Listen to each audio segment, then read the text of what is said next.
Good morning, everybody, and welcome again.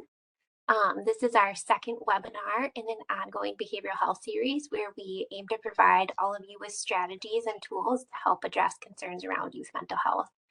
We know all of you are witnessing firsthand all of the children who are struggling with the sadness and hopelessness right now. We hope you leave here today with a few more tools to help you tackle these great mental health challenges. My name is Rachel Sharon, and I'm a health educator and coach with Wisconsin After School Network and Marshfield Clinic Center for Community Health Advancement, and I will be facilitating the webinar today. This series was made possible through a partnership with Wisconsin After School Network and the Wisconsin Department of Children and Families. And we wouldn't be here today without the support and the expertise of Marshfield Clinic's behavioral health team. Just before we start, we want to remind everyone to keep your microphones on mute. And if you want to ask questions, feel free to post them in the chat and I will monitor those as they come in. It's also helpful to note that this webinar will be recorded and posted in our YouTube channel within a few weeks, where you'll be able to revisit the content or invite others to join in the conversation. We will also ask you to participate in a 5-question survey at the end of the hour where you can give us feedback. And we really appreciate you taking the time to do that so that we can always adapt our resources to meet all of your needs. So with all the logistics aside, I'm pleased to introduce our speaker for today, Dr. Jennifer Michaels. Dr. Michaels is a clinical psychologist, fellowship training director, and a well-being leader at Marshfield Clinic Health System. She has developed programming and given presentations on mental health and wellness topics through the years. And working with Dr. Michaels over the last few years, I'm always amazed at Dr. Michaels' breadth and depth of knowledge and her commitment to all of you, those taking care of our kids. So Dr. Michaels, with that, I turn it over to you. Thanks, Rachel. So now you're going to see my tech abilities or lack thereof, and we'll see if we can get the presentation rolling here. Rachel, maybe you can tell me if you're seeing the presentation mode on that? Yep, it looks good. We're seeing the screen you want us to see. Excellent. All right. So it's such a pleasure to be here with you today. I'm Dr. Jen Michaels. I'm a board certified clinical psychologist, health psychologist here at Marshfield Clinic Health System. And it's been a delight to be part of this project with the Center for Community Health Advancement at Marshfield Clinic and the Wisconsin After School Network.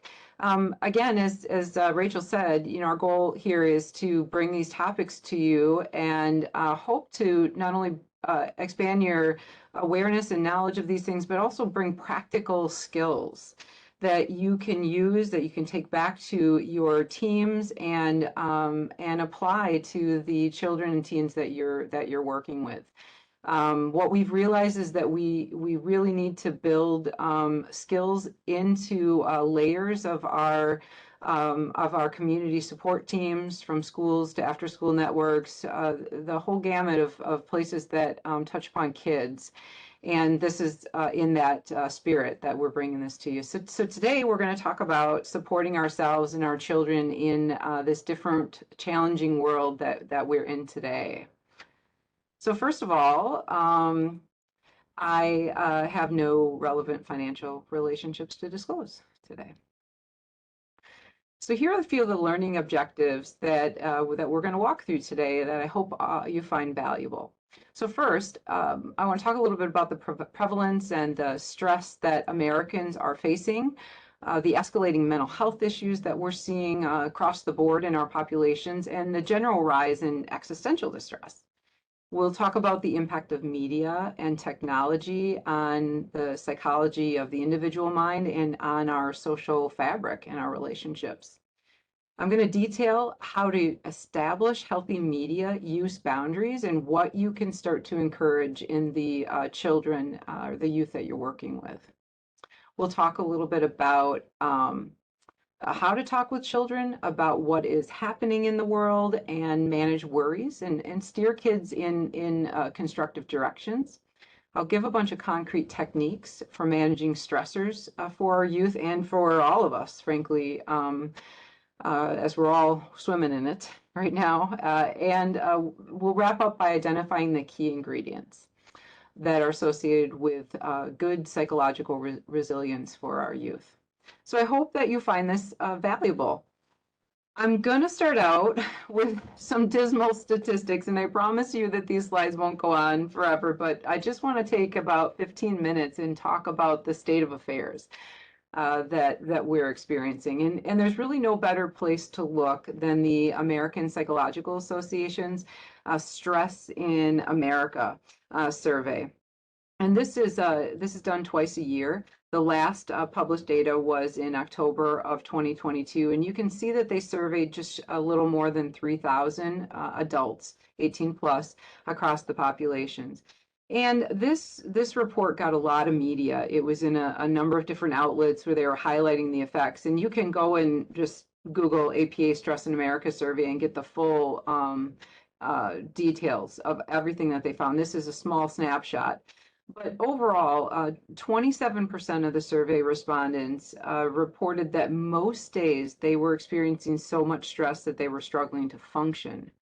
And the population most affected by this is the young adult women, ages 18 to 34. Now, again, this was just adult populations.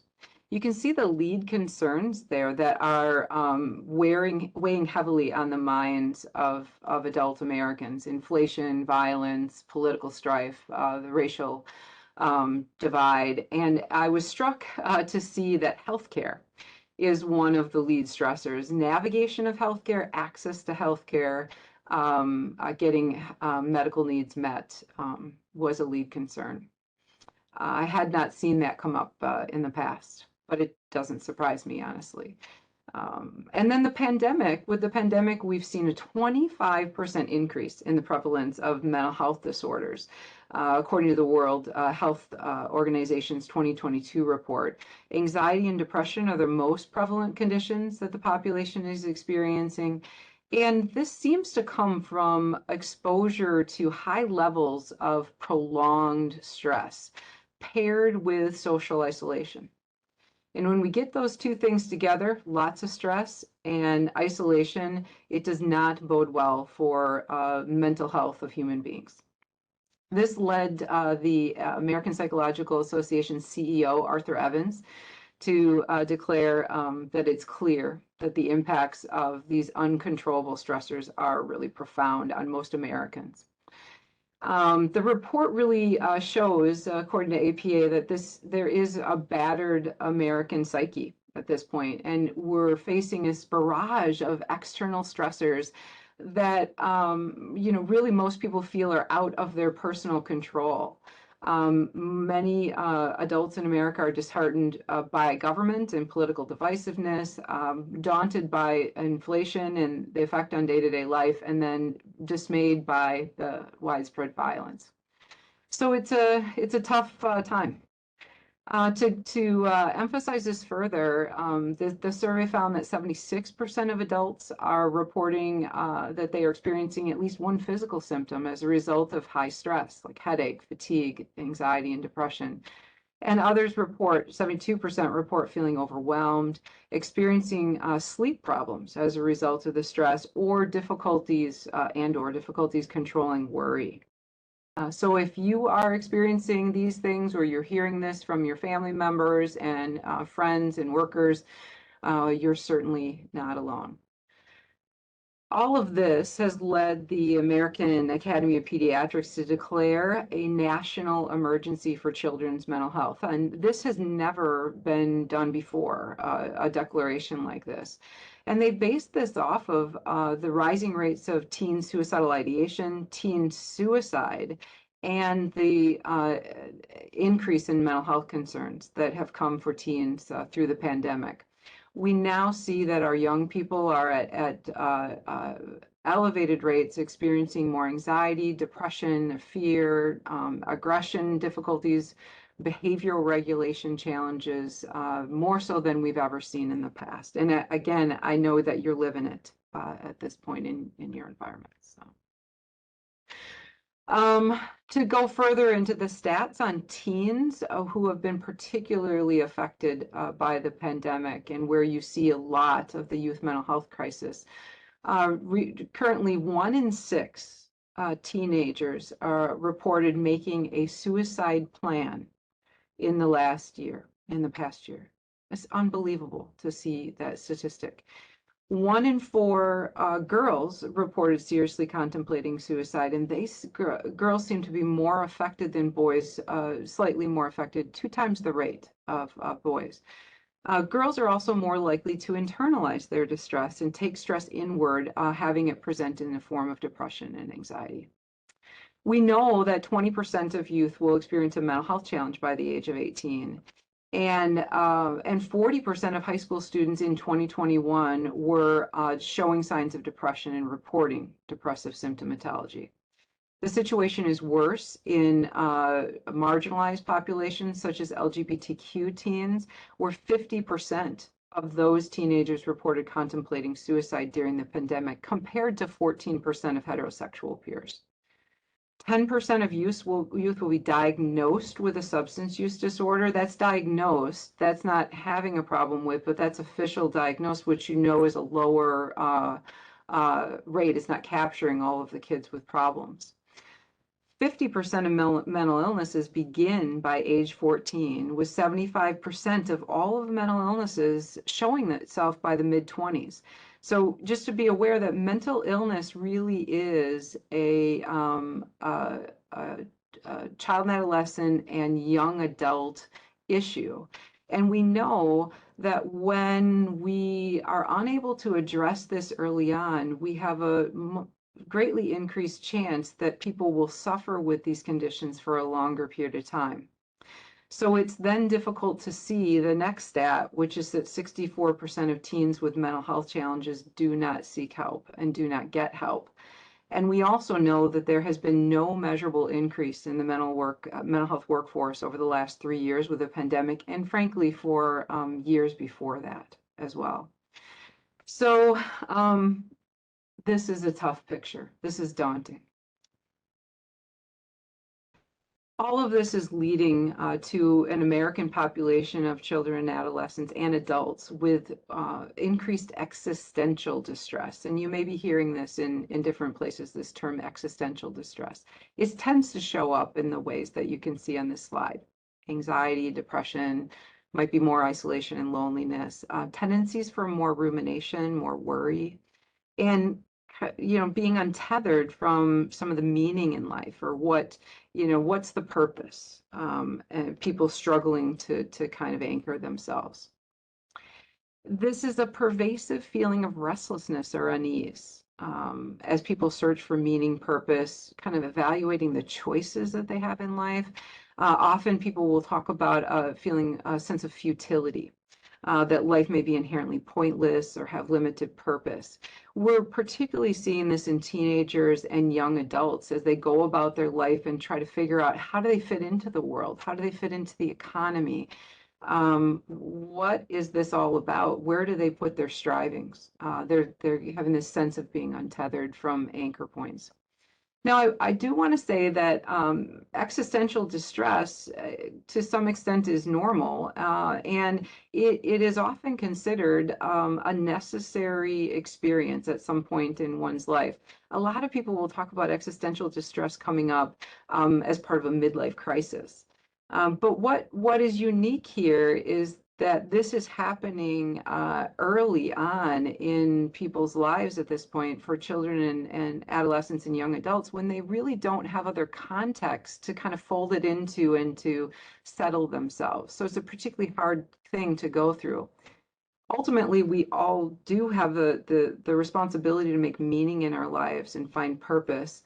But reflecting in this day and age and kind of finding oneself and finding those tether points is pretty difficult. It's an overwhelming task when we're bombarded with these endless array of terrible events. And so, what I think we really need to help our youth and young adults with at this point is ways to learn to live alongside of this anxiety, rather than give the impression to our teenagers and our young adults that the goal is to eliminate this or to not feel the anxiety. That's probably an impossible goal, is to extinguish it. And instead, we have to coexist with it. So things that you may see and that you may observe among both your staff and the children and teenagers that you're working with. At base, higher anxiety. You're likely to see, and I'm sure you are seeing, mood regulation challenges. Easier tendencies to be overstimulated and overwhelmed, and a general emotional fragility that might show up as tearfulness. You're probably seeing reduced frustration tolerance, a general increase in the baseline of irritability, and just overall lower psychological resilience, less ability to tolerate stressors and things that come their way or hassles. We're seeing both increased needs for support as well as increased needs for alone time. Like, people need more togetherness, but they need more time to sort of rest and recover in solo. And then longer recovery time needs with more breaks to anchor oneself.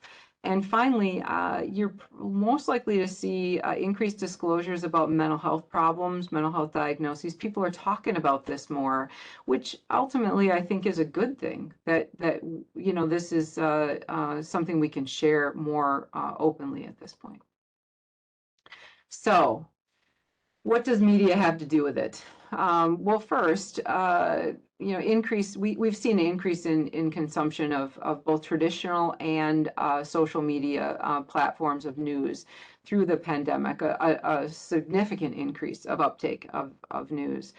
With television, I don't need to tell you that, you turn it on and we're just bombarded with negative news of it is literally the violence, racial injustice, political strife, wars, climate crisis rundown, to include the criminal countdown whenever you turn on local news and certainly national news.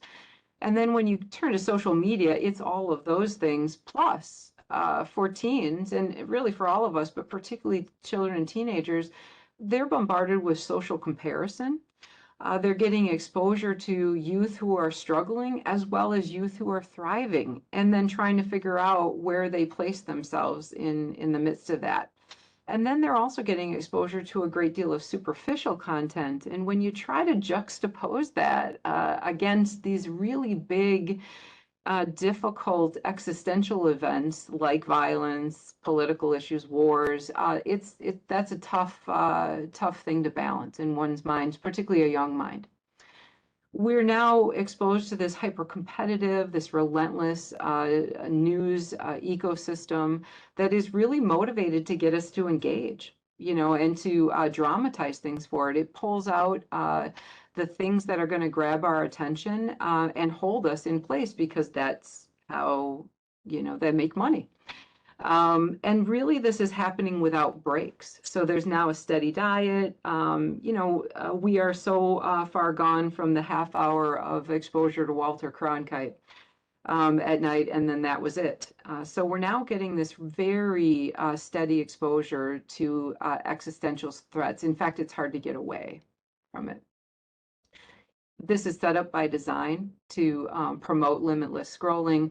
Our smartphones now become almost like a drug delivery system, and they literally, if you were to tap the brain and be able to see what the neurotransmitters are doing in the brain, you'd see dopamine release as we're scrolling through our phones. And this is really skewing our perception of risk and threat. It's no different than in the 70s when they started to put missing and kidnapped children on milk cartons that came to the home. It greatly skewed perception of how much of a threat or risk that was at the time. Well, now it's coming at us from every angle. We see a rise in body tension and pulse rate. We see an increased tendency towards thoughts just creeping into our mind, intrusive thoughts about news events, a lot of different emotional stir. And overall, what this serves to do is decrease our psychological resilience and overall our coping capacity. It is really lowering coping capacity to deal with even the normal things that normally you would have coped with okay, but we just don't have, the same type of resilience anymore. We're now seeing that our threat or our danger monitoring systems are being overwhelmed or overrun by all of this threat coming in. Now, normally this is a positive evolutionary development in our brains, but now they're being hijacked in what they've literally coined terms for, such as doom scrolling or headline news disorder. And of course, this is contributing to a range of mental health challenges, according to a raft of research that we have. Now, I want to say that, there is some thought that this is a bit bidirectional in nature, and that people who are anxious at baseline may be actually seeking out news as a way to try to alleviate their distress. And typically, in the past, information seeking was a constructive coping tool to restore a more balanced psychological state. It was a constructive behavior. But now in this day and age, it's something that we really need to be careful about, and thinking about dosing these kinds of exposures well has become increasingly important. So now we're more connected than ever, and yet many people are reporting higher levels of loneliness and isolation than ever. 85% of American adults have a smartphone. 25% of kids have one by age 11, actually age 10 and a half. 75% of kids have one by age 12 and a half, and nearly all kids have a phone by age 15. On average, the most recent data on this is that we are checking our phone somewhere between 96 to 344 times a day, which is sort of unbelievable to me. I think I'm bringing the curve down, because I certainly don't check mine like that. But this is what the data of the general population shows. And now there's a tendency to really favor and prioritize online interactions, online exposure over face-to-face connection. And so these kind of uninterrupted human moments where we're just together with people without technology being part of that is much less common. And in fact, people report discomfort, almost like sitting through a meal without just kind of checking their phone through that process. And all of this is leading to negative impact to our social fabric. So I found this slide, and I thought this was somewhat striking. There's actually a term for this that they're calling it now, nomophobia. And what this refers to is no mobile phone phobia. And the stats on this slide are pretty interesting. I like the one on the bottom left. I don't like it, but it's striking. 66% of people now are sleeping next to their smartphones, and 20% would rather go shoeless for a week than temporarily release their cell phones and be without them. Women are particularly struck by this, where they report high levels of separation anxiety when they need to be away from their phones. So we're really, we're attached at the hip at this point from our phones. The biggest amount of research that's coming out of the American Psychological Association and other sites on the effects of all of this, of technology and digital media exposure, is really focused on this critical age span between ages 10 and 25. And this is when children start to crave social reward from their peers, and start to explore comparison to peers while they're developing a sense of self. Now, at the same time, this is that stage when puberty is starting. The prefrontal cortex, which is our kind of our thinking, our filter, our grounding mechanism in the brain, is not fully developed and won't develop for at least the next 10 plus years.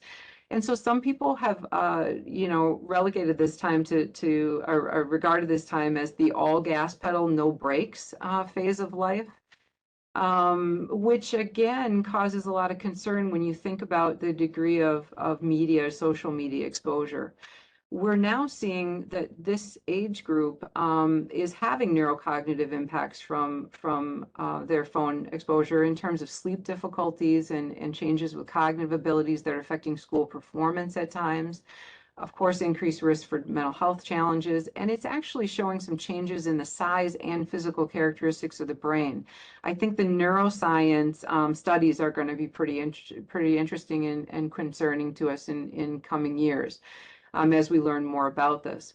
And then certainly there's an interpersonal impact as well. lower self-esteem at times, depending on the social media exposures, negative social comparison, um, uh, some dangerous modeling going on, and then evidence that youth are experiencing a decreased empathy and some degrees of decrease or of desensitization to emotional and psychological content, where they're just a little more meh, blah to things that normally would have produced a bigger response.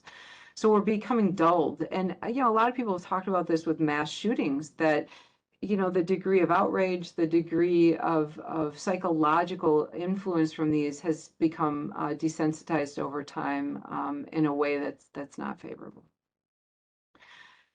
So I've talked a lot about the downsides of technology. I do want to say that there are some upsides to technology. It's not all bad. There are a lot of quality apps out there in the physical health and fitness world, fitness tracking and nutrition, weight management issues. There's a high volume of psychological health and wellness apps. And one of the apps that I'll draw your attention to that I really would love for you to all go take a look at after we finish this presentation or in the coming days is something called the Healthy Minds program, that first one that's listed there. This app is out of the University of Wisconsin-Madison, the Healthy Mind Institutes there, which is nationally and internationally renowned for their work on healthy minds.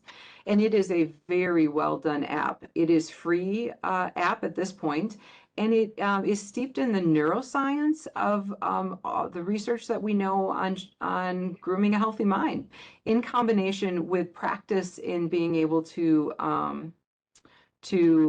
practice meditation and mindfulness strategies. So I encourage you to take a look at it. We've gotten a lot of people have done so and responded favorably, saying it's been helpful.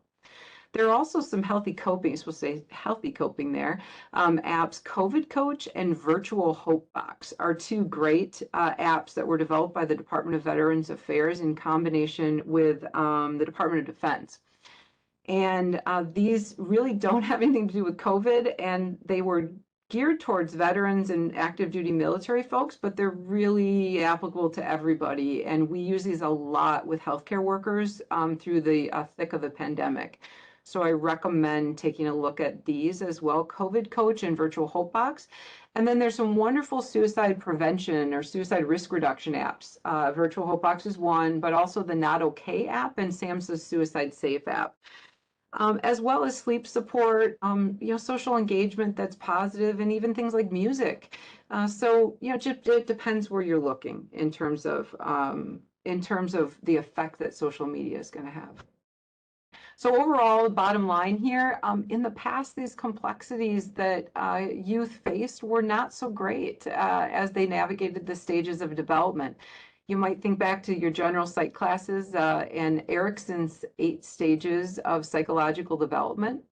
And the 3 stages that we're really looking closely at here is that age 6 to 11, 12 to 18, and 18 to 40. And in all of these stages at this point, when you embed media and social media and all the things going on in the world into this, it's harder to work through the dilemmas, the challenges, the successful developmental skills of each of these stages, and develop a sense of self, find one's place in the world, develop close, deep, meaningful relationships. It's harder right now.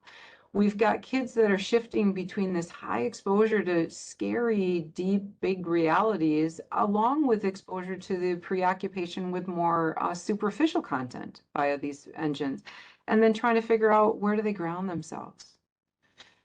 So take a second here to take a sip here. What do we do? So first and foremost, I'm going to borrow from what you hear when you get on a plane, and if you're half listening to the instructions before takeoff. The recommendation is to put your own oxygen mask on before helping those around you, and that's really what we need to do as adults. When we can have uptake of these skills, practice them ourselves, get grounded in them, and stabilize ourselves, we can be much more available to the children and youth around us, and helping them to ground themselves. We're modeling the behavior, and that is super powerful. So put your own oxygen mask on. Now, how do you talk about this big scary stuff that is just ever present in our lives with kids? This is tough, and this is where we find difficulty with scripting it. So first things to consider is think about the age of the child that's in front of you, and we're going to want to right size it to that. Younger children, we can't say as much. Older children, we may be able to get into some of the weeds and details on what they're hearing in the world and on social media. So first things first, seek inquiry. That's always where we want to start. Seek inquiry. Check in with kids. Ask open-ended questions. What have you heard about this? What's going on? How are you feeling? And allow time and space for the open expression. Give them a chance to respond. The best place to anchor yourself is in this inquiry is to use of reflective listening skills. Listen to what they say and then offer some phrases back to them about what you hear them saying. It sounds like, what you're feeling is this, or this sounds like it scares you. It lets them know that you're listening. It lets them know that you get it, what they're saying, and that they feel heard. It's a way to legitimize their feelings and help them feel that their experience of an issue is understandable. It also helps us refrain from minimizing or dismissing or indirectly invalidating what they're saying. And certainly we want to stay away from critiquing or shaming um, kids with this. But we often will inadvertently invalidate by saying, oh, you shouldn't feel that way, or look on the bright side, or, humans do this all the time with each other. And just using a reflective listening skill of saying to them what you heard them say is a powerful way to avoid that indirect invalidation. And then we're going to want to offer age-appropriate context and facts to what you hear and addressing any misconceptions, that they might have about the issue. We want to engage collaborative problem solving after inquiry to think about how to cope. And so I'll pull from Mr. Rogers here, where he always said, look for the helpers. We want to try to actively identify the helpers and even to reinforce, hey, I'm here with you and we're here together. We'll figure this out. Identify areas where they have control. Well, right now we're here today and we can control how our afternoon goes and how we choose to focus for now. As just an example to help kids ground. And then ideally, we want to reinforce safety. I'm here with you. We're safe. I think we're going to get through this. And just offering that bolstering of advice of safety in the moment. We can also shift to things that are neutral or positive about difficult things going on in the world, such as displays of people helping other people in a time of crisis, as another lens by which to look at something that's difficult to otherwise take in. And then, working with kids to take action steps together that might facilitate agency and control. So it may say, hey, maybe we should think about how we could donate to the Red Cross or some other organization that's helping if a storm comes through an area, and we're seeing that on the news, or on the war front or something. That helps kids see how they can contribute in a way that reduces helplessness. The other thing that I think we really need to start to do more often in day-to-day life is occasionally make a point to draw attention to the times when the world is not crazy and chaotic and doesn't feel so scary. Just times when we're just going about regular life, because we're doing this all the time, but we often don't call attention to that. We call attention to the things that are dramatic and really, astounding and terrible, but not to the regular life stuff. And we probably need to get our attention anchored a little more in that area. Common Sense Media has a number of great ideas about this, and I'll direct you to that and the references in the slides as well at the end.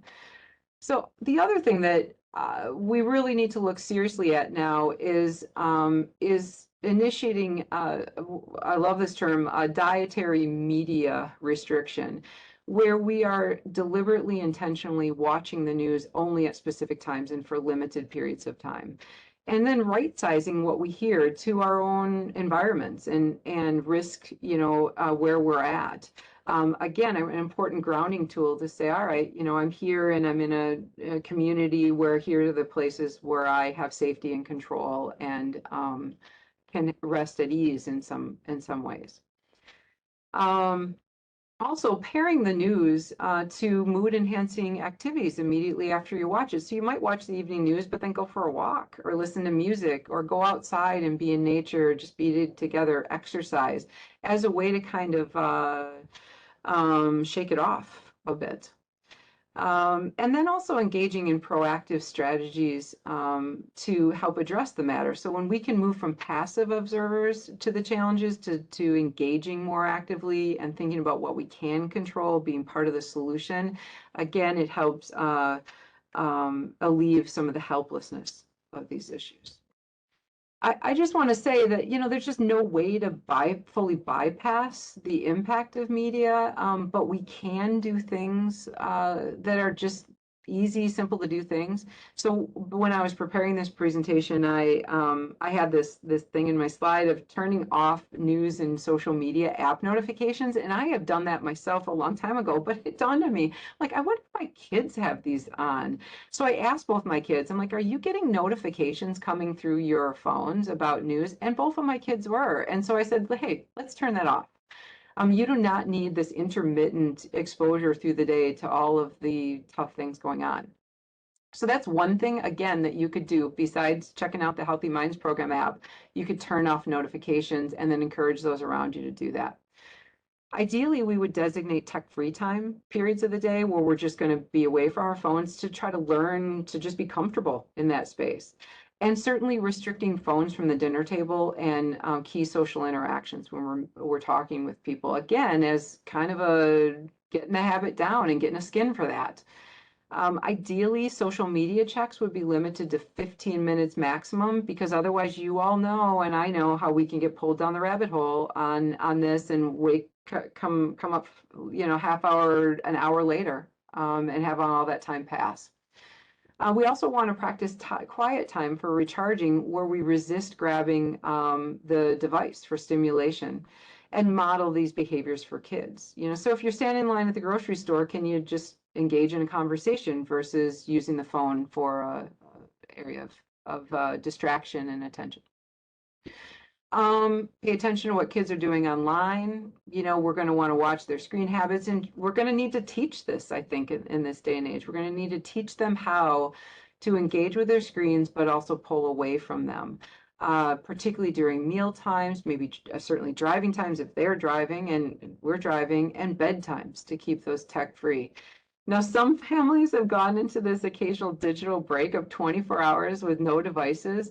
I think my kids would riot if I encourage that. But it is something to consider, and there really are benefits of doing so. The American Academy of Pediatrics and Common Sense Media both have great tools for this. And the Center for Humane Technology is this is an organization developed by former tech industry members who came together out of concern for the possible deleterious effects of news media and social media on psychological states. And they've got a great set of tools as well.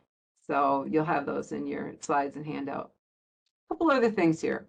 So we want to right size perceptions and risk appraisal. This is one of the biggest things that we get wrong in the human mind. We have this strong tendency to make things in our mind that are possible probable.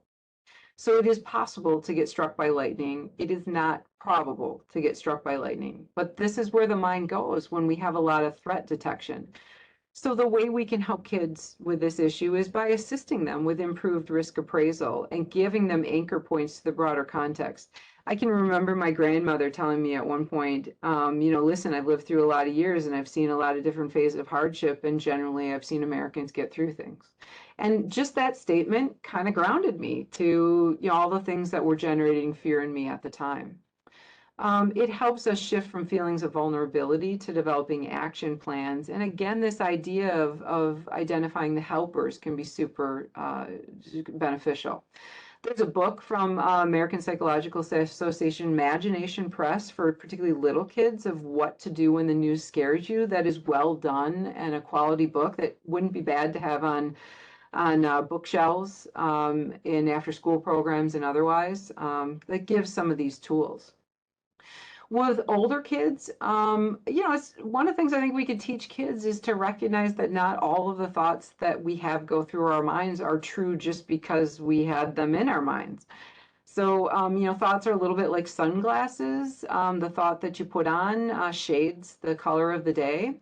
And so, when we can recognize that and help our kids recognize that they do have some control over this by the way they choose to anchor their minds, can be a kind of a rescue hatch. Journaling also helps adults and kids. When you write it down, it slows it down and it helps us get to a little better chance of accurate risk appraisal. One of the great questions to ask is just even asking yourself, pausing and saying, or shifting from a question of like, is this true, to asking yourself, is this helpful? Is this helpful to be ruminating about? And it may help you shift gears.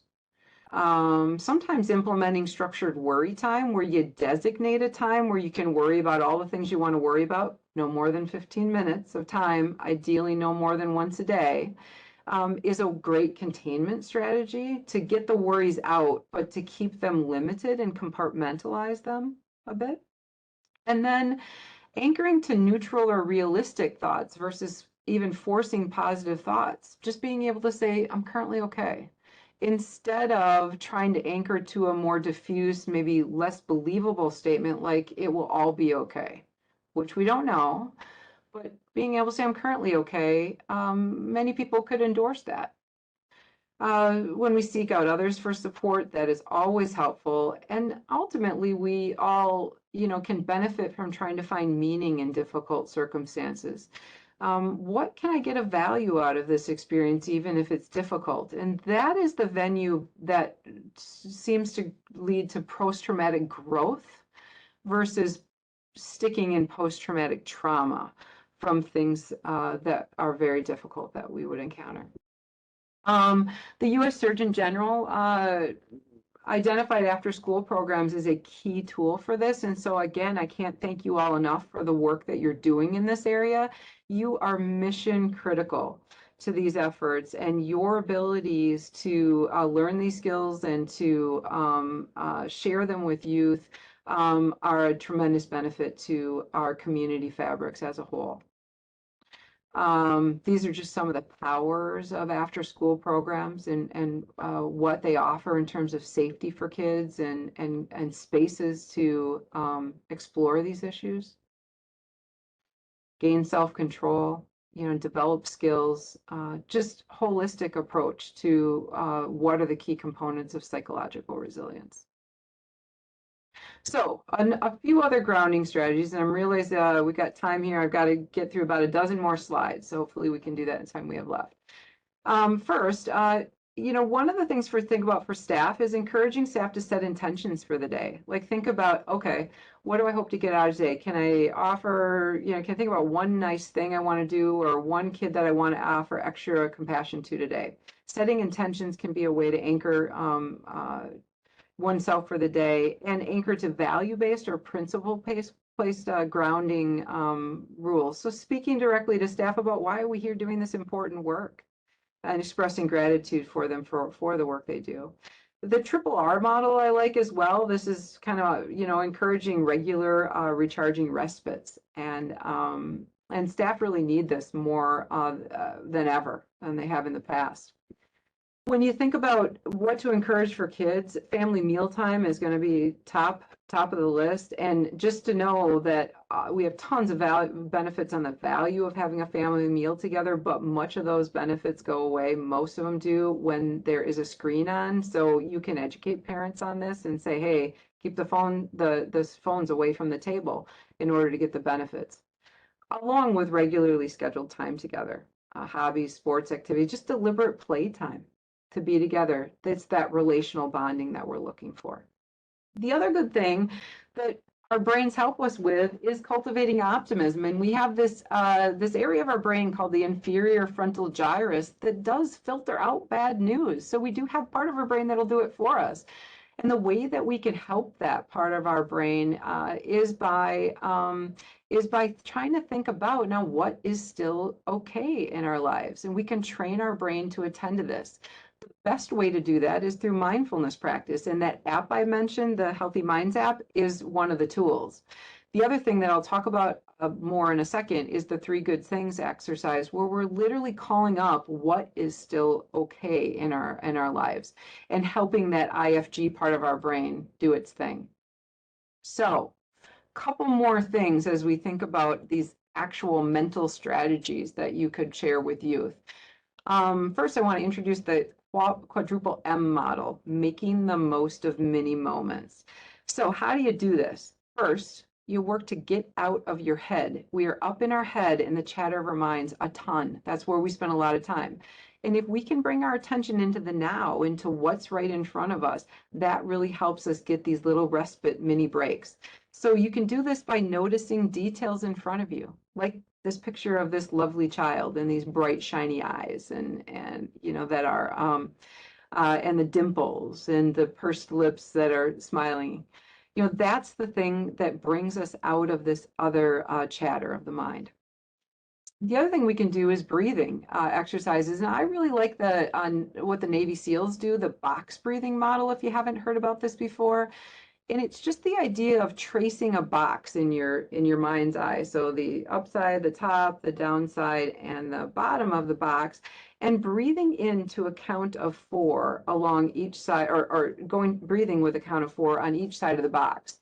So it would be breathing into a count of 4 and then holding it for a count of 4 as you go across the top of the box, exhaling for a count of 4 as you go down the side, and then pausing as you go along the bottom of the box in your mind's eye, and then doing it again. And this is a great regulation tool for kids to use with the visual aid of the box that helps them do the tasks better. Also, just everyday practice opportunities where you can try to bring your head into what you're doing at the time. So if you're in the shower, you could try to put your head in the shower, like, think about the hot water on your shoulders and the smell of the shampoo. You could mindfully eat. If you mindfully drove, you'd probably be a better driver. Coffee time may be a great time to engage mindfulness. And this is the idea of just dropping your attention into the moment that you're in, as again, a little rescue hatch for the brain from all of that other chatter and the things that we're bombarded with. Now, finally, what is the absolute secret sauce to all of this? What is the number one thing that works? It really is gratitude practice. We have seen this over and over and over again in terms of research benefits. Gratitude practice is the number one thing. And the best way that you can do this is through the 3 good things exercise. And I really encourage you to just Google it. Look up the 3 good things exercise. You see YouTube videos on it and the like. It's a simple exercise of asking yourself, ideally at the end of your day, when you're laying in bed, ideally you would either write this down or put it into your phone so that you have a chronicling of your 3 good things. But ask yourself, what are you grateful for today? What are 3 good things you could identify from today that are good? And what this does is it primes the mind over to that side of the fence and into thinking about what is still okay. And it is so critical in this day and age to give the mind this type of exercise so that we don't get overly skewed into all the things that are scary, threatening, and compelling the danger side of our mind to be more active. This is best done when written down, and it has the most potency if you can do it for a duration of 14 days in a row to have it have a better chance of sticking. So I reviewed a ton of stuff, and it took me longer than I was hoping it would. But I just want to go through the key principles from today. And I'm available to take questions afterwards. I know some of you may need to drop away. But what are the key things that are critical to building psychological resilience in youth and adults in this day and age? First, we've got to manage existential distress adaptively. And that means learning to live alongside it versus trying to extinguish it. We have to accept that and acknowledge that we're in the thick of existential distress. We've got to focus on what we can control and psychologically anchor in these areas to where we can have agency and influence. We need to dose online and media exposure lightly. We need to literally, deliberately, intentionally start to limit our exposures in this regard. We need to buffer the stress that we're experiencing within healthy relationships and the community resources that exist. So these are positive parental and family relationship influences, healthy peer and adult friendship influences, and supportive school and after school environments. And this is where you are mission critical to these healthy relationships and bonds. I always have to sneak my dog into one of these pictures. So this is my dog Finn, and he's a source of great psychological well-being for me. But one of the things we need to really actively do at this point is seek psychological and emotional refuge and rest that is free of devices. And you can do this in nature. You could do it with music, social activity, your pets, and with mindfulness practice. We have to get away and untether again, more deliberately than what we've had to do before. We can cultivate optimism and work on our attitudes and our mindsets more intentionally, and then just overall be intentional with our wellness efforts. We cannot do this just organically anymore. We cannot just hope that we will be well just alone by just going throughout our days. We're going to have to actively think about this, and we're going to have to give youth and teach them the skills to actively be well in the wake of the different exposures that they're having. So with that, I give you a mindfulness slide of the ocean and a hearty thank you for giving me your attention today. You can have access to these slide decks, and I do want to let you know that this is a resource location with the Wisconsin After School Network that has a great array of tools on it. And the link is there in the slides. And then I've listed a whole bunch of resources that went into this presentation today for your uptake. So I'm going to stop sharing now and come back to questions if people have them. I'm going to look in the chat and see if I... I haven't seen anything coming through yet, Dr. Michaels, but we'll give everyone a chance. Yeah. Some thank yous coming through. And as people are maybe kind of letting this all sink in and thinking of questions, I also just wanted to extend one more thank you to Dr. Michaels for being with us here today. And then again, to all of you, you are the ones, as Dr. Michaels said, better than I can, that you're the ones doing the work. You're in the mission, you're on the mission, and making sure kids and families are okay right now during this really hard time. So we just want to thank you all for being here and thinking about these things. I know I always come to these conversations with Dr. Michaels and I feel so validated leaving because she acknowledges all the hard things, and then she gives you all these tools where you can do that same thing for kids. And so I think that's where we have the potential to really make an impact. So if any of you think of questions after this, make sure you join our listserv. The email is in the chat and you can always contact us there, or like Dr. Michael said, take a look at our website. That will be changing shortly and it will be updated, but there will be a lot of resources coming up on there. Yeah, I do. I want to reinforce what Rachel said. Thank you so much for all that you're doing. And again, I think this is a combined effort. It's wonderful that we can all start to come together as opposed to having all these areas siloed as they have been before. And if we can really do the teaching of these skills and disseminate them broadly, I just think we're all better for it. Behavioral health has been kind of siloed in a lot of one-to-one or smaller group format situations. So it's great when we can partner with all of you and think about, boy, can we do this together? Can we give you the skills? Can you be helpers to us in this? Can we be helpers to you? In being a deliberate and intentional of teaching kids what to do to help themselves, and parents and families too. So any comments or questions or things that are confusing? I always love a good skeptic. So you're all silent today.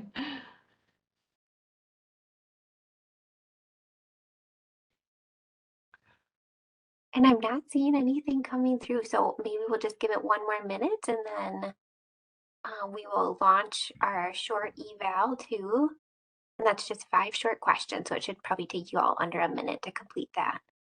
But let us know if you have any other questions, and then we'll get you all on your way. I did include my email on the initial slide too. So if, there are additional, questions, certainly reach out at any time, and I'm willing to assist. Yeah, there is a comment of, Wisconsin isn't a hot spot, but I'm, worried about health and safety of trans kids. We are really seeing a lot of distress in Wisconsin in this population. We do have programming here, gender affirmation program at Marshfield Clinic Health System, where it is an active program that is working to support LGBTQ populations and the distress that they're experiencing. It's a multidisciplinary team that involves behavioral health and a range of other specialties. And so we are really, trying to address this accurately. I'm going to put my email address into the chat so you have that as well. If you need to reach out to me with any questions. There it is. And So, on that topic too, as part of the series, we will be launching a webinar on that specific topic of creating safety for the LGBTQ plus community. And we'll also have short videos and podcasts and things like that. So we're also trying to promote that idea of creating that safe space and programming as well. So we'll be on that as well. So let Juan know if you have ideas or needs in that area too. I think that's planned for late summer, early fall, is one of the topic rollouts for the series, correct? Yep, Yeah. that will be coming in fall. Yep. Yeah, yeah. Thanks, Nate, for your willingness. Um, Excellent. Well, thank you again. Again, certainly reach out to me if you have questions. It's been wonderful to have your attention today, and again, gratitude to all of you for the hard work that you're doing. Thanks, Dr. Michaels.